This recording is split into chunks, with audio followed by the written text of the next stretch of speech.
Hey, Christ is in our midst. He is and shall be. I hope y'all can hear me okay. No, you probably can't. Why aren't you on? Huh.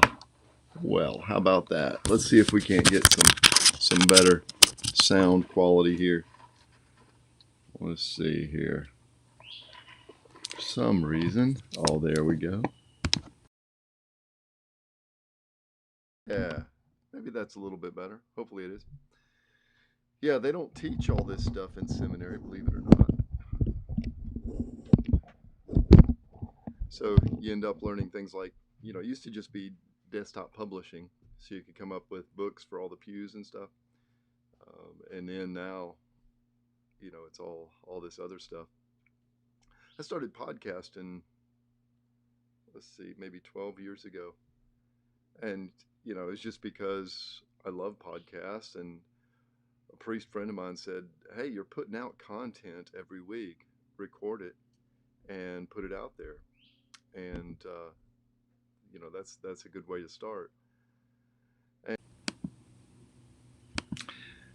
yeah, that was weird. So you can look at the old man. It went back to the other. You can look at the old orthoanalytica podcasts, and you can see they're different. I'd play my baritone for the intro, all kinds of stuff like that. It changed over time, and now, live stream. The neat thing about doing this on YouTube is that it's free. It's it can be free. Whereas with podcasts, I pay a monthly fee, and they host the files, right? And they make it easy for me to send it to iTunes and Stitcher and all that kind of stuff. Whereas YouTube, their business model is different. you just They want people to put content up there, and what happens is, the market naturally selects those popular ones, right? It just happens, right? And then they get monetized, and Google starts making money off of it as well. So, but a side effect is that you can do this sort of thing for free. So I encourage you, if you're interested, I can help you get set up. I spend a little bit of money because I like to do interviews with that split screen, and it's easier if you hire a service to help with that. So I do that with Skype. Anyways, you don't care about that. What do you care about? Well, it's Monday morning. Welcome to Monday morning. Welcome to my back porch here in Hartwell, Georgia. It's a beautiful day here. It's probably going to get up to 90, 95 degrees. Humidity's pretty good. Yeah. So there's going to be some sweat involved in this day. But you get used to it. Yep. Yeah, it's hot, but you know what? It's not a dry heat. It's the kind of heat where you walk outside and your glasses just fog up. Yeah, and that's good. We like it that way. We also like our air conditioning. Today, I'm not sure. Maybe we're going to talk a little bit about aliens. I reviewed my reviews of the books, but I haven't had time to go back and reread the books that I have on Christianity and aliens and UFOs and stuff. But I did look through my old notes, so maybe we'll start talking about that. But also, we're in our lectionary. We're reading through Romans, and St. Paul's epistle to the Romans is just awesome, like every other epistle that he wrote. It's wonderful. So maybe I'll share some reflections on that. But in order to get us to a place where we can hear either one, let's go through some time of silence, a little bit of hesychasm. so much so much better when you say it in Greek, I guess. Ah, let's say the Jesus prayer together. And as we'll breathe in together slowly, and then we'll hold that breath. We'll breathe out slowly, and we'll hold that. We'll do it 3 times. And as we breathe in, we'll say the first half of the Jesus prayer, we'll pause. And we'll say the second half of the Jesus prayer, and we'll pause. And we'll do that square breathing together. Okay? Well, here we go. Breathe in slowly. Lord Jesus Christ, Son of God. Pause. Breathe out slowly. Have mercy on me, a sinner. Pause. Breathe in slowly. Lord Jesus Christ, Son of God. Pause. Breathe out slowly. Have mercy on me, a sinner. Pause. Last time together. Breathe in slowly. Lord Jesus Christ, Son of God. Pause. Breathe out slowly. Have mercy on me, a sinner. Pause. Okay. All right, there. That's better. Let's resume our normal breathing. Yeah, and I think I've told you, it's good to do that every day. Maybe even several times during the day. I've got this neat thing here, Apple Watch, and let's see here. I've got it set up. That's upside down and backwards there, Father Anthony. Well, that's all right. But there's a button there that I can. There's a spot I can push, and it'll do some of that breathing. And I've got it set up to where it gives me the haptic feedback when it's time to breathe in, right? For five, and then pauses, and then the haptic feedback when it's time to breathe out. And that's that way I could get it to do that on that 5 second for each part of that square for me. Anyways, I really love this Apple Watch. They were on sale. They're still, yeah, I know they're still expensive, $200. But I justify it that I use it for my training and my breathing and stuff. So there you go. Anyways, but it comes on several times during the day and say, hey, Father Anthony, why don't you do some Jesus prayers? And I say, well, thank you, Bill Gates. I think I will do some prayer, some meditative prayer.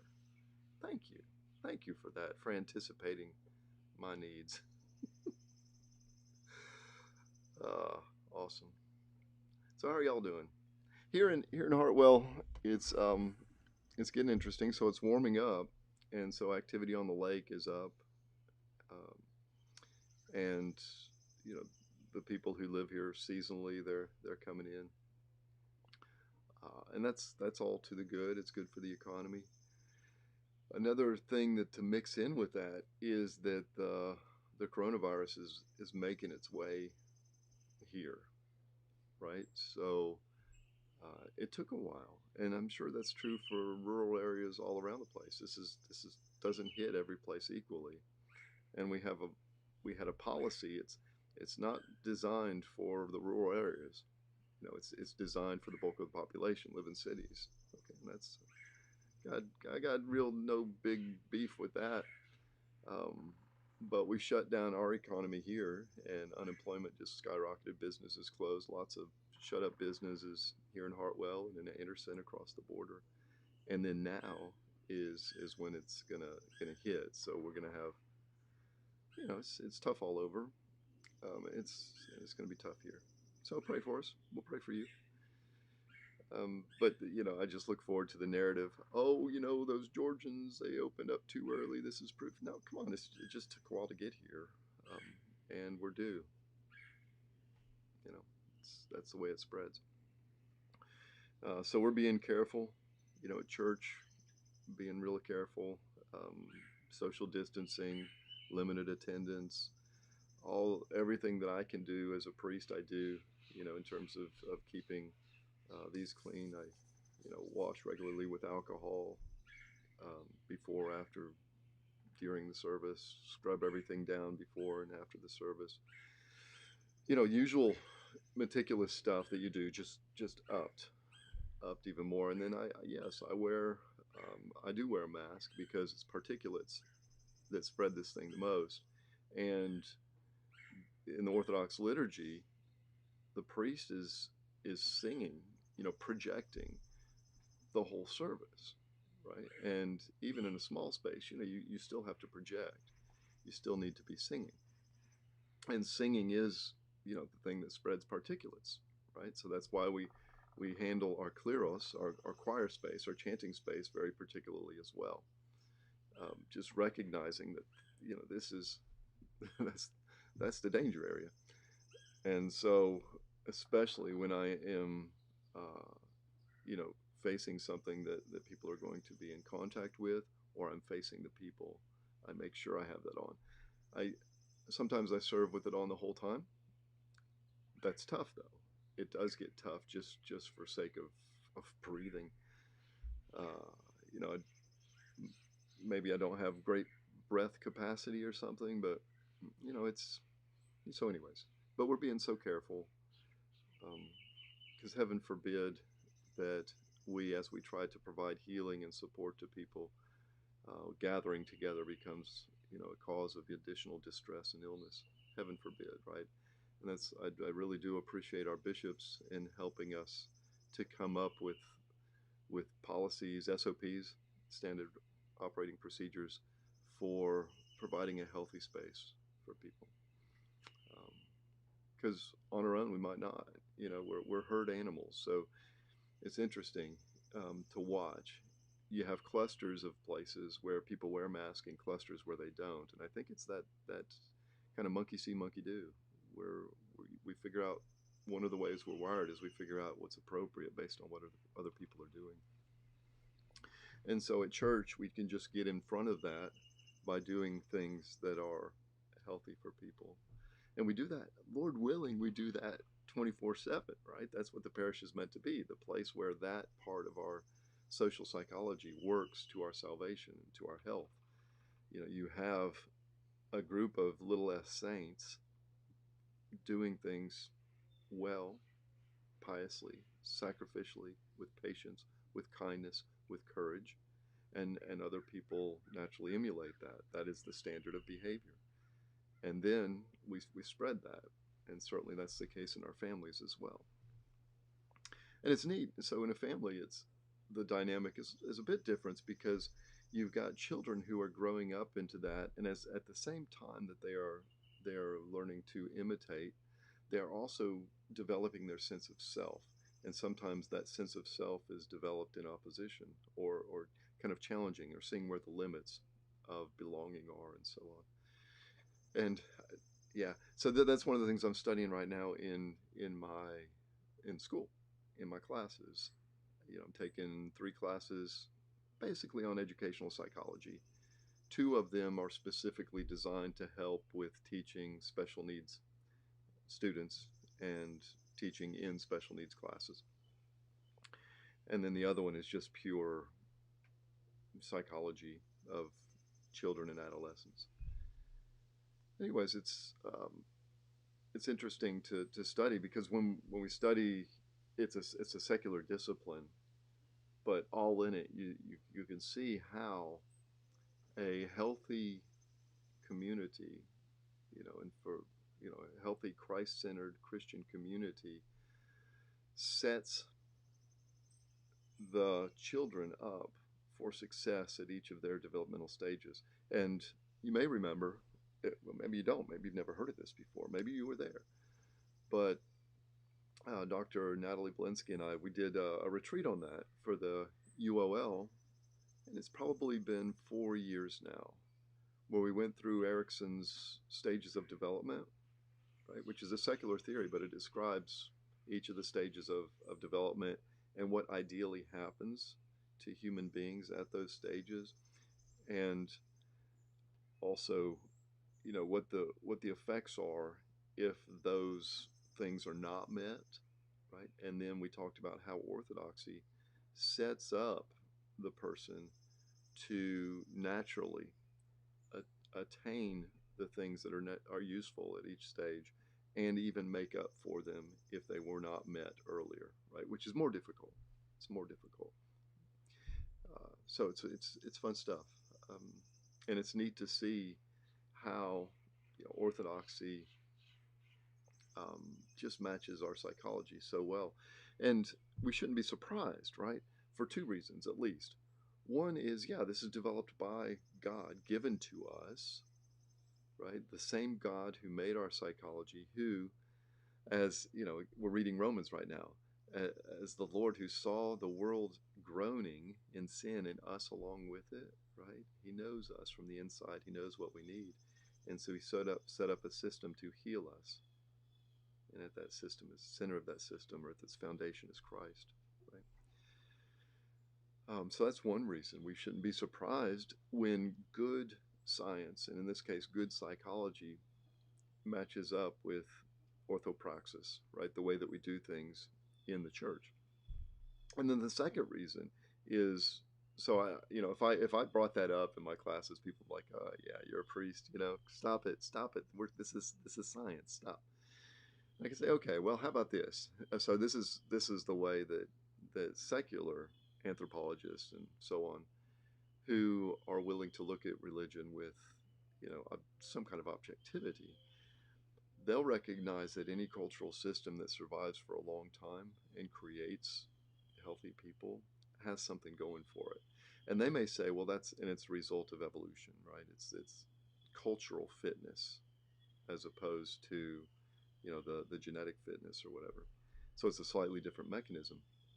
But they'll say that a system like ours that has been around for a long time and has thrived in several different contexts probably has something going for it. And there they wouldn't they would say, as does, you know Islam, as does Judaism, and these other long-lasting systems.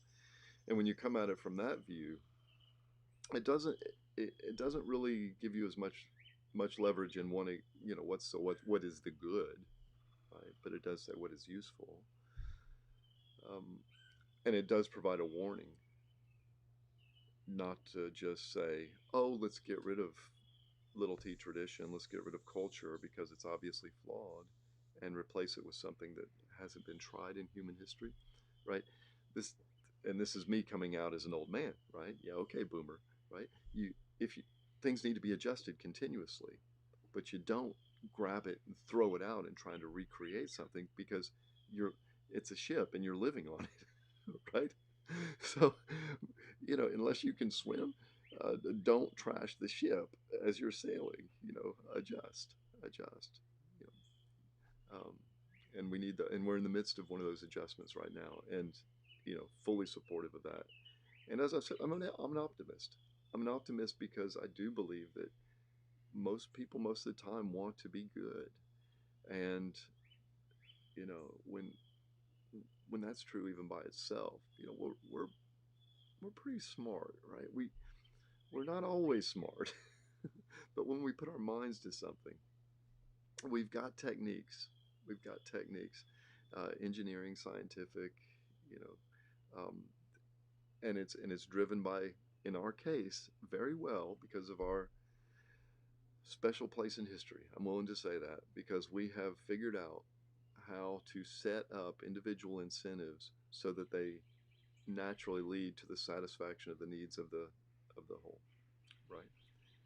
And we call that liberal democracy. We call it the combination of this governed capitalism. In case Father Theophan is listening, I don't want him to think that I'm saying, oh, just everybody do what you want. No, it's a regulated capitalism and a regulated political market as well. And we're going to start getting solutions.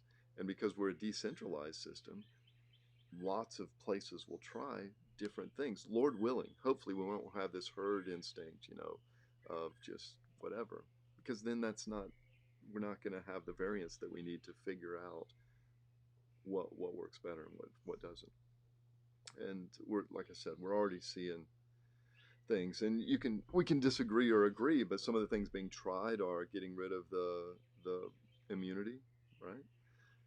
Um, there's a good article on that at reason.com. That's a libertarian magazine, website, whatever. And, says, hey, we should have done this for not just for, police officers, but for government officials in general. Why should they have these special protections? I saw that one experiment is going to be where you do not allow deadly force in response to non-violent crimes. Okay, so anyways, the point is that we're going to try different things, and some of them are going to work well, and some of them aren't, and we're going to, we're going to do better. We really are. Now, this is one worldview, and it's mine, right? And it's justified by my reading of history. So the history of the United States for me is we set up with this idea of freedom and a certain structure of incentives. And yeah, we didn't get it right at the beginning, but constantly, because we have this standard, we consistently say we're not meeting our standard. Let's do better, right? And we fought a war over it, right? And we've now another way of seeing it is the way that is taught in some of our classes, and this is the 619 project sort of thing. That no, it's flawed. It's flawed, and so therefore you aren't meeting your standard, or actually you are. You're meeting your standard of sin continually. And so the idea here is that you can try to reform things. And in one of the books we read, they were called racial projects, right? Where you go in and you try and fix the problem of racial inequality or racial subjugation in some cases. And it looks like some progress gets made, but because the system is flawed, you get regression to the mean. It all comes back because it's flawed, right? And so, in that view, yeah, there's really no progress. It's just window dressing. It's still oppression after oppression after oppression. I'm like, really? That's what you see? And so when you live in that kind of world where you're expecting people to take away your rights because that's just the way it is, you live in a world where there's very little hope for reconciliation. There's very little hope for unity, right? And so, both of them can be supported with the data. They're worldviews, right? They provide hypotheses. They aren't hypotheses, right? They're too big for that. And so the challenge though is I'm like, which world do you want to live in? So if both of these are supported by the data, and one of us allows us to make progress and to live together and like each other, right? Um, I'll pick that one over the one that we're just continually have to be at each other because, Cain and Abel. We're just built that way. It's built into us. Like no, no, we're not. We're not. I'm not going to kill my brother. I don't hate my brother. I love my brother. I can't stand that he suffers. Right? This isn't right. He can't. He shouldn't stand that I suffer. Right? We're in this together. And that's the gospel, is that the Lord desires us to be one as He is one. And so that's the real standard, by the way. It's not this standard of the Declaration of Independence or the one of Locke. So the Declaration of Independence gave us life, the commitment to life, liberty, and the pursuit of happiness. Locke gave it life, liberty, and the pursuit of property. Yeah, we need to own things. But that's not really it. So that gives us a secular standard. Hey, as long as people are not, don't have, are not equal under the law, do not have equal opportunity at the very least, then we're not living up to our secular standard. But our standard is bigger as human beings, as what we call Christians. The new Adam. Our standard is that we be one. That I love my neighbor as myself. Okay, and who's your neighbor? It's especially the one that's different from you, and maybe the one that your culture tells you shouldn't like. Right? So we've got this higher standard, and it's a standard that we share with so many people um, here, and I think that's a good way to lead, right? Is hey, I'm a Christian. I believe we're called to be one as God is one. At least if we live that way with our neighbor, I don't know. Hopefully, it hasn't been so poisoned, because you get this virtue signaling, and honestly, that's what it is at this point. Because say the words, say the words. You don't say the words, right? If you tell me to say the words, not gonna do it. Not gonna do it. Don't tell me what to do. I'll show you the action. I'll do better. Anyway, so and this is Romans. In Romans, Saint Paul in the Spirit is prophesying. He's given the gospel in a way that if we went into the Word, we'd have leverage. We'd have a way to understand how to thrive in times like these, right? So think about what he's doing here in Romans. So first of all, we had So we're in chapter 2. That's where we are right now in our lectionary. And first, you get this idea of God is not a respecter of persons, or whatever your translation is. God does not respect persons. And what that means is that God doesn't value us based on, in the context of St. Paul, whether you were born pagan or you were born Jew, right? God doesn't. That's not what's of value to Him. It's not who your parents or grandparents were or where they were born, right? What kind of accent you have, how much money you make, what neighborhood you live in, what color your skin is. None of this. God, not a respecter of persons, right? In that way, where does God's love come from? It Because He's love, and we're our kids. We're His kids, right? We're His kids. God is not a respecter of persons. But then He goes in, because there was an obvious difference between Greeks or Gentiles and Jews at the time, right? It's obvious, right? And people were most familiar, maybe we're most familiar with the Jews, uh, our understanding of the Jews and what St. Paul was writing about. And remember, this is, can you be righteous? Can you be good? Can you be holy? Right? Or in our current context, are we going to make it out of this? Can we figure this out? How are we going to figure this out? What does this look like?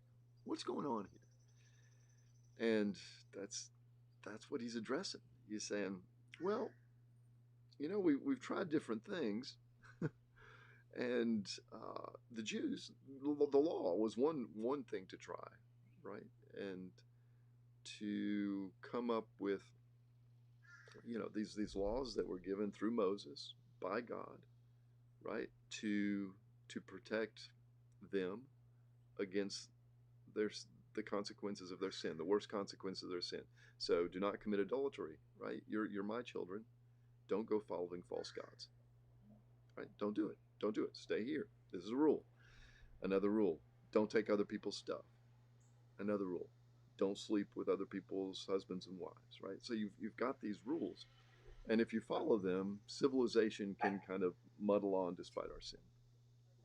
Okay. And then so that and St. Paul, he's not real sanguine on how that's worked out. Read Romans. He's like, man, y'all don't even follow those. You you don't. You're not doing it. Christ, he gave him a little bit more. He says, you're so concerned about that.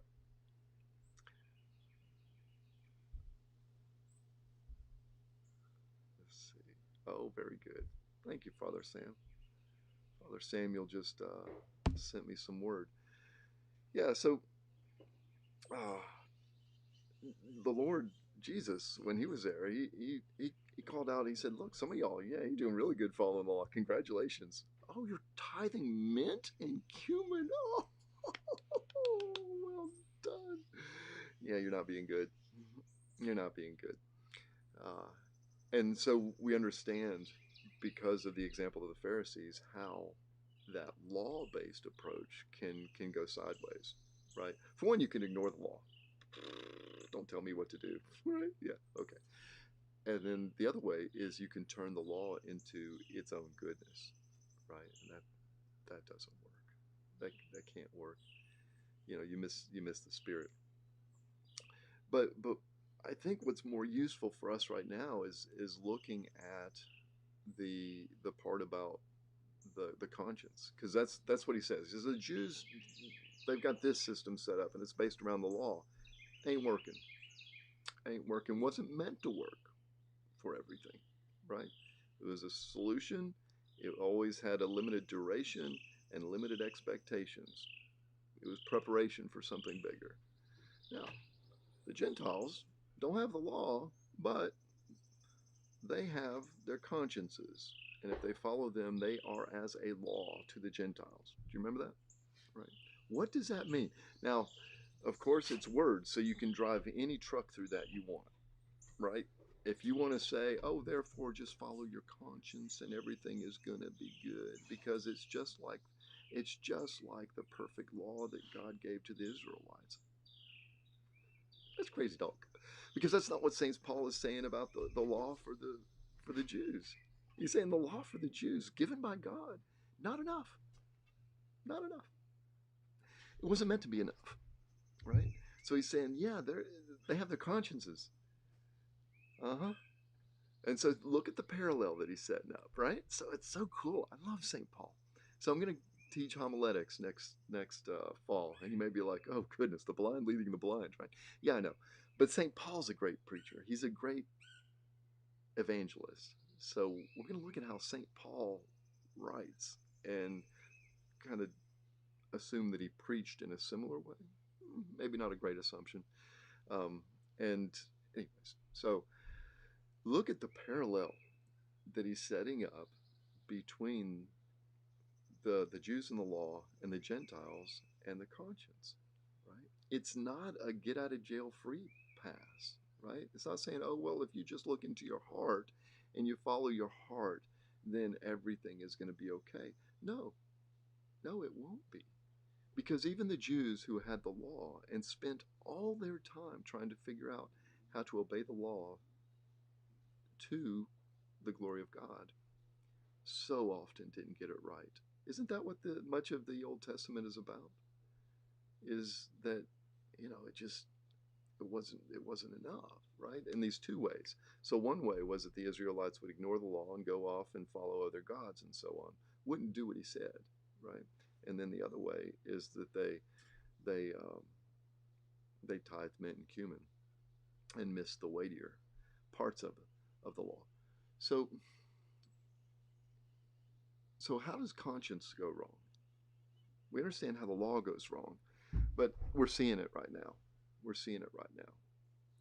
So my conscience, we think of this, okay, if you talk to someone, the vernacular, what is your conscience? Well, if you're talking to a religious person, they'll say, well, that's the part where, the Spirit or God, um, speaks to me, where he leads me to do well and makes me regret my wrongs, right? Well, okay, that's a good place to start. That's a good place to start. Certainly, that's what we mean when we say, don't you have a conscience? Right? Here's the problem. So with the law, the law has to do with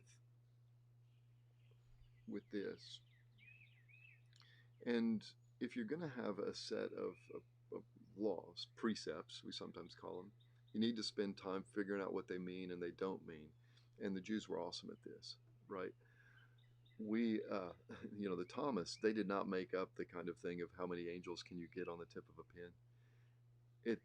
We inherited that. That's our human instinct when we're trying to figure out what something means and doesn't mean when we're giving a proposition or a law in this case. And so there's a lot of that went on. Well, with the conscience, St. Paul is living at a time, when he speaks of the Greeks, of the Gentiles, there were schools of thought about how to live well outside the law, of course, outside the law, right? Because they weren't Jews. And so you had schools like the Stoic schools, great school of asceticism, right? Recognize the challenge of this lower part of the mind, the gut, the passions, and how it had to be trained or ignored, and subdued to the will of the rational mind, right? And then the rational mind had to be trained. So you had these schools of thought where they were very intentional about developing what St. Paul is calling the conscience, right? So it wasn't just follow your feelings. It was, if you are serious about living well, recognizing the strengths and the limitations of the human mind, how it operates on its own, and how it operates in community. If you are part of an intentional system devoted to living well, then your conscience will be as the law for you. Right? Okay. But even then, it can go wrong. Right? Even then, we can do the same things with that conscience that we can do with the law, even when we're trying to train it well. Yeah? And then the ultimate payoff is later. So we'll get to that, hopefully. So, what are we doing now? We are a society that is not training our consciences. We're not doing it. We're not doing it. We trust our conscience. Trust your feelings, Luke. Right? We trust our conscience, and our egoism is just completely unconstrained, and it's being encouraged by media. You know, social media is a narcissistic medium. It is. It just completely is. And so our feelings become the dominant parts of our mind. And you can't see me, but I'm pointing to my ample stomach, right? This is because this symbolizes, the gut symbolize the lower part of the mind. They are the root of my feelings. And in today's society, our morality is being determined by our feelings. This may be the default condition of humankind. Okay, and I refer to him all the time, Jonathan Haidt, and others who have replicated his work show that our feelings give us what is right and wrong, and then our minds, this so brilliant, right? All the words, all the ideas justify it, right? So we know what's right based on what our feelings give us, and then we justify it with our minds. Here's the problem. The problem is that we are calling our feelings our conscience. We haven't done the work of training our minds. So we can't meaningfully speak of conscience, right? It's just unrestrained feelings, undiscerned feelings. You, yeah, so that's where we are. So, and our feelings are such. Think about this. Our feelings are such.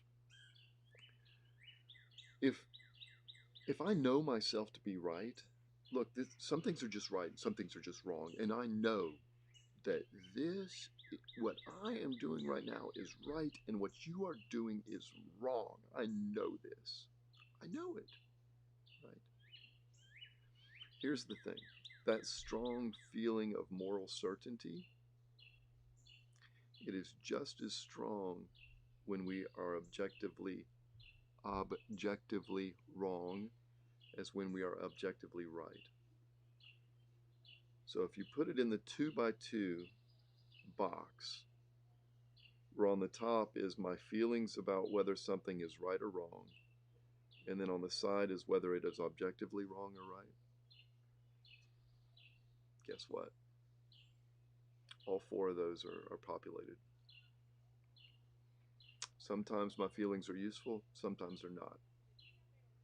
Orthodoxy is designed to train our feelings, right? It is a system set up to develop discernment, individual and collective discernment, right? The mind of the church.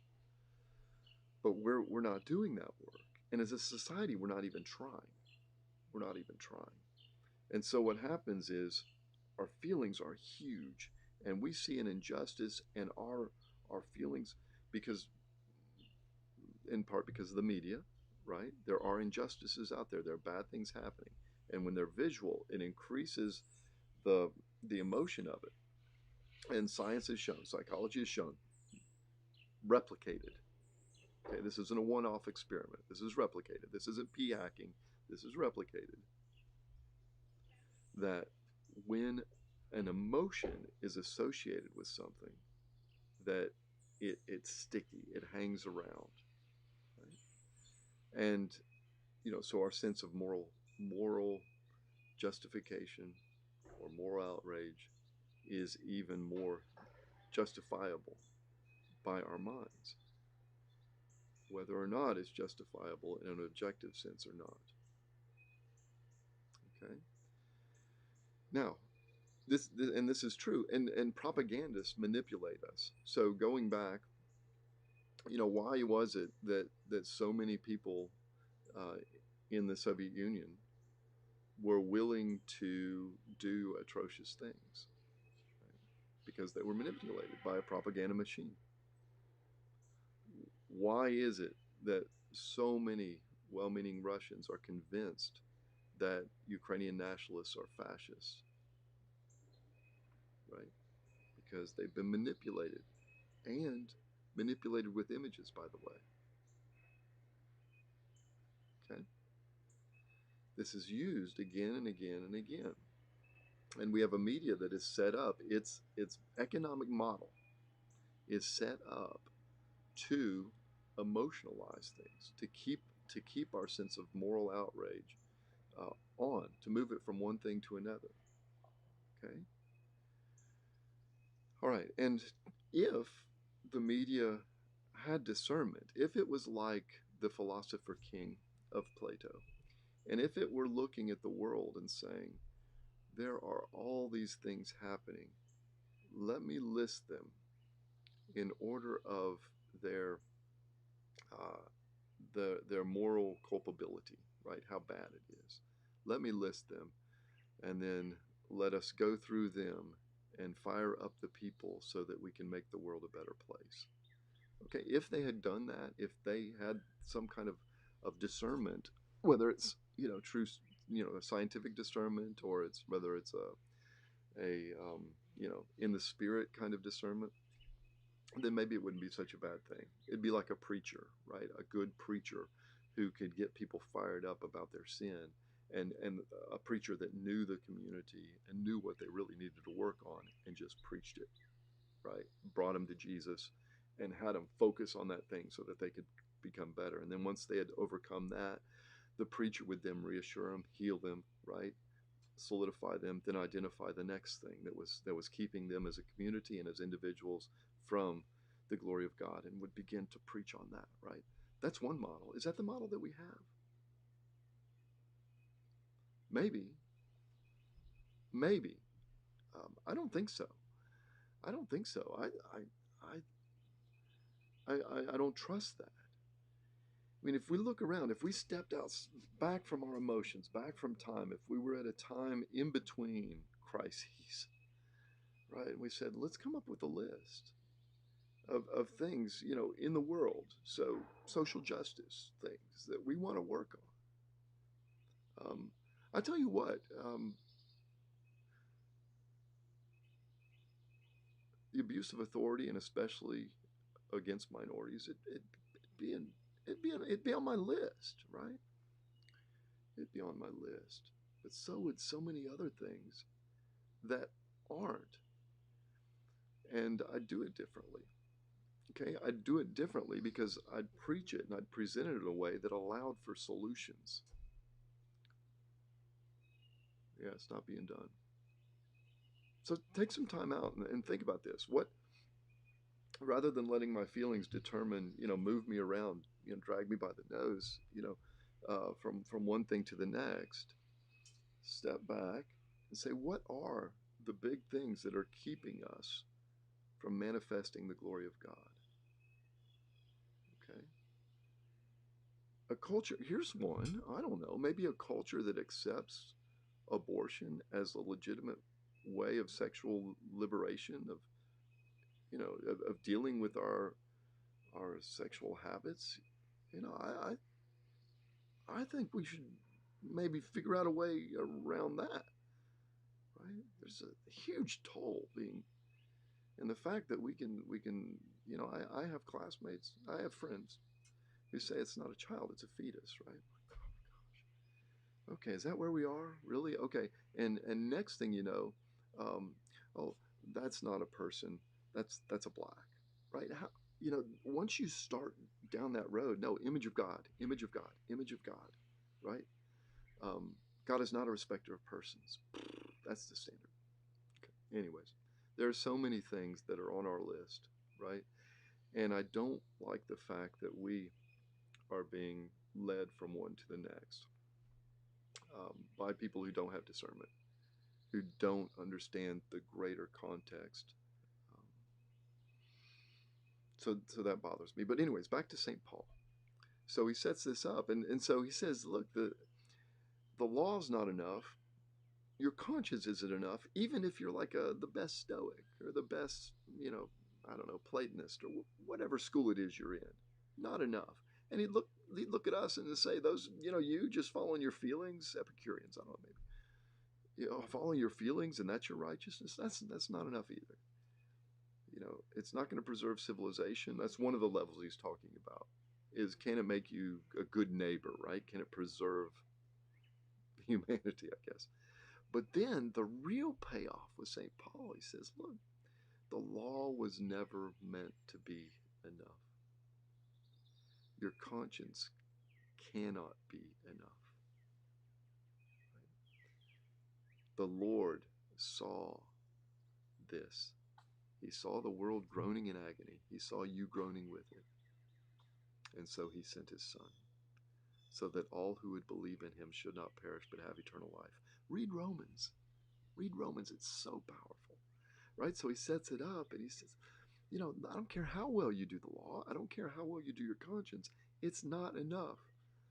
All fall short of the glory of God. There is not one who has not sinned, not one, except our Lord Jesus Christ. Romans. Yeah, so read it. And so that gives us some operating instructions, right? It says, look, form your conscience. Get to work. Don't just trust your feelings. Follow the system. Asceticism, self-control, charity, patience, all these things, develop them, right? You've got a system set up for it. Follow the system. And then also you've got, it's not the capital L law because we're under a new covenant, but you've got a set of guidelines. You've got laws to keep you from going too far one way or the other. Learn them and live them. Yeah. Don't don't sleep with somebody who isn't your husband or wife, right? Oh, and by the way, if you're lusting after someone, you're sleeping with someone else's husband or wife, someone who's not your husband or wife. So pornography, cut it out, right? So on that list, by the way, addiction to porn, addiction to everything that isn't healthy. Okay, that'd be on the list. But it's not on the list, is it? And it never will be. There's a footnote. Think about sex slavery. It's a real thing. Look at it. And look how the porn industry is supported by that, right? And you tell me that shouldn't be on our list? Really? That shouldn't be on our list? Yeah, it should be on our list. We should be outraged by it, and we should be coming up with solutions. We should engage this and this in protecting the innocent from that. And, admitting our own cultural culpability in it. Yeah. But anyways, our operating instructions are to do these things, learn how to control our mind, but mostly, so if the law is developed, it requires the commitment of the mind, and if at least as we do it, so we need to train it, and if at least as we're doing it, our conscience is at least in part driven by our feelings, we need to train it. Here's the thing. We don't have to stop there. The Greeks had to stop there, right?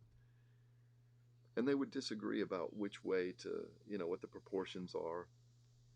But we're like, no, Christ has come. His temple is in the heart of every believer, right?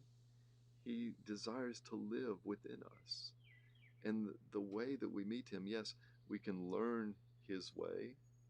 We can learn to feel his way. But mostly, we can be in him and with him and him in us because of that higher part of the mind that we call the nous, right? But we can't hide the way to that nous with over-intellectualization, with scientism, and we can't hide it with our devotion to our feelings, our worship of our feelings. If we put our brains, our words, our scientism, or we put our feelings, our worship of our sense of righteousness, if we put that at the center of our morality, we've put out something other than God in the temple of our souls, and there is no access to the nous. We've called something false our conscience, right? Now think about it though. If you open up the way to the noose, and if we properly order our minds, so we have the noose, and we have it disciplining, our mind, our brain, and our guts. And we have both of those things now working in service to the noose, right? So if we have a properly ordered mind, then we have discernment, right? Then we have discernment.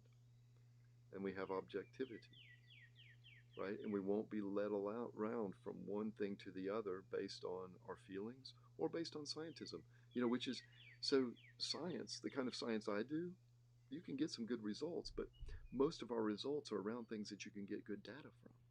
You can't get good data from everything. How hard is it to get leverage on the question of sexual slavery? Right? It's pretty tough, right? It can be done, but it's not easily done. So science doesn't naturally go into it the way that it should. So that's the message. We don't just train our minds, our brains, right? Through the studying of Romans, right? Read Romans, read the commentaries. They're available on the internet. Go to ccel.org, ccel.org/fathers, and all of St. John Chrysostom's commentaries on Romans are there. He goes verse by verse. Awesome. Awesome. Okay. But we'd rather poke our way through the internet, right? Okay, ccel.org/fathers. Okay, so train this. Train and discipline our feelings through asceticism in large part, right?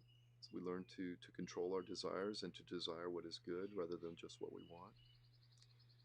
But mostly to give our lives to Christ, to open up our hearts to Him, right? Do you see how the meaning of that changes when you understand the constitution of the mind?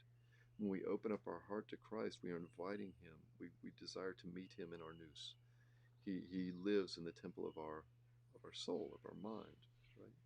So then when we speak of our conscience, we're not just speaking about our feelings, right?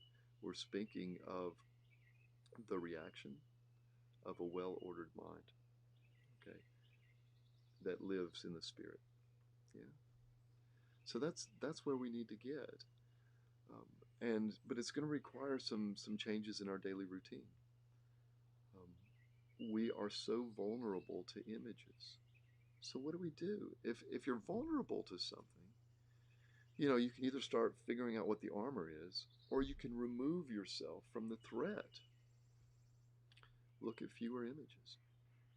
Look at fewer images.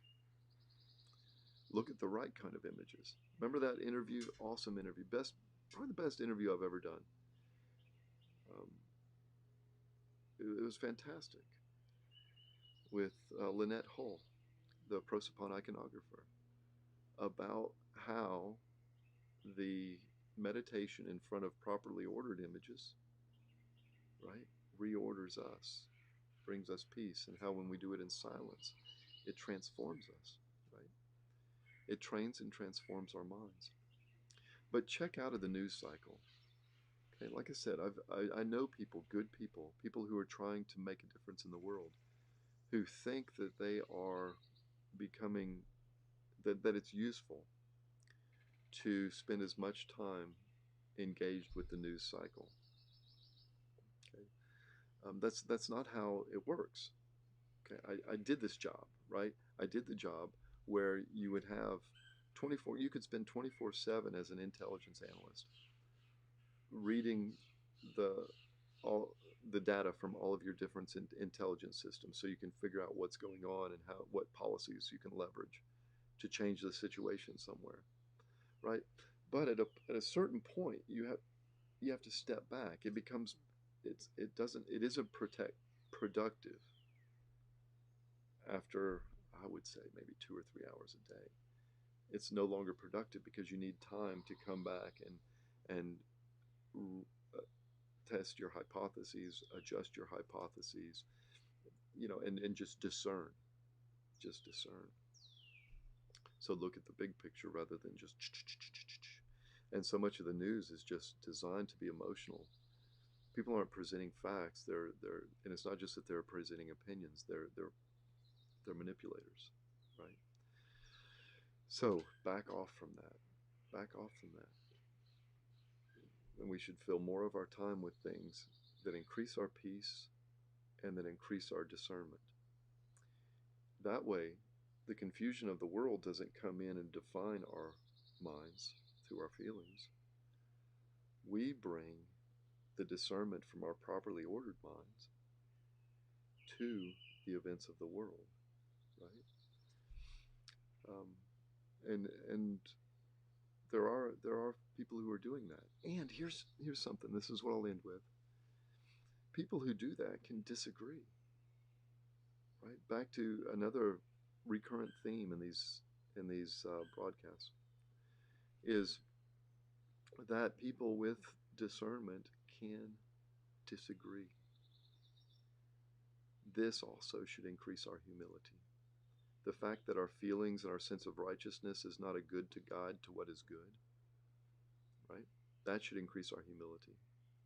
But so should the fact that people with discernment can disagree. And I think that's built in. I think that's built into the recipe. I think that's how it is, because we're not meant to become individual Christians. We're not meant to become holy and good individually. Okay, back to Romans, right? We do it in Christ as the new humanity. The one mind that we speak of acquiring is not an agreement on policy, right? It's not. It's not. But here's what Christians can do if we're doing it right. I know that I have brothers who are actually doing this hard work of prayer, right? And then they're engaging with world events to figure out what is the good, what is the evil that needs to be dealt with. And if I'm in that same thing, that we're better together, especially if we disagree. Because it forces me, I don't know my blind spots, they don't know their blind spots. And we listen to each other in love and with trust. We're not imposing on one another. We're not using authority or bigger words. We're doing it in love and in trust. And so when we act together, the kingdom, Christ is in our midst. Yeah. So this really is how it's meant. God desires that we be one as He is one. Not all the same, but becoming better together in Him. Our conscience isn't enough. The law is not enough. But our Lord Jesus Christ and being with others who are in and with Him, that's how we move into the mystery of the fulfillment of God's will. Yeah. Okay, and that's enough for today. So I'll tell you what I'm going to do in amidst my studies and against my, amidst my moving furniture and taking care, watching those chickens back there. Did you see them? Are you watching them? Because they're moving. They're back there. 6 chickens back there. In amongst all this other stuff. I'm going to keep reading up on aliens, and we're going to talk about it. And hopefully you'll see, as we talk about it, even if you're not interested, give it a shot, because it allows us to explore some theological questions that are useful in the real world, in the one where there aren't little green men or little gray men amongst us now. Well, it's been great spending Monday morning with you. Thanks for your patience, thanks for your love, and thanks for your prayers. Until next time, Godspeed.